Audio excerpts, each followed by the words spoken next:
atakayejikweza atadhiliwa, na yeyote atakayejidhili atakwezwa. Neno la Bwana. Sifa kwako Kristo. Ndugu zangu wapendwa katika Kristo, bado tupo katika kipindi hiki cha Kwaresma. Ni kipindi ambacho ni muhimu sana, kipindi ambacho kwa kweli kinatupatia sisi nafasi ya kufanya tafakari ya kiroho, kinatupatia nafasi ya kuweza kujitathmini maisha yetu kiroho.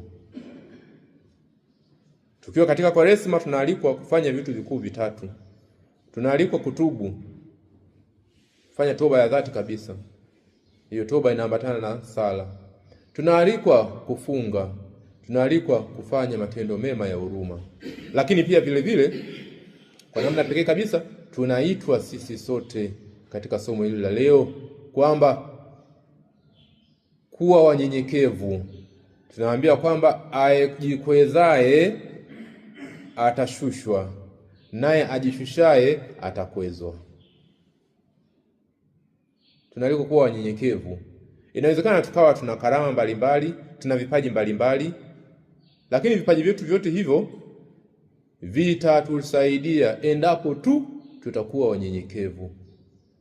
Mwenye majivuno hana nafasi katika ulimwengu huu. Mwenye majivuno hana nafasi ya kuweza kupendwa na watu. Mwenye majivuno atajitenzea ugomvi mwenyewe, atajigombanisha mwenyewe na Mungu Mwenyezi. Basi kumbe sisi tuwe wanyenyekevu.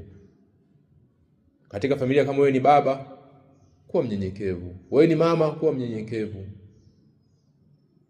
Katika kanisa, wewe una nafasi yote ile, kiongozi nani, kuwa mnyenyekevu. Wapendwa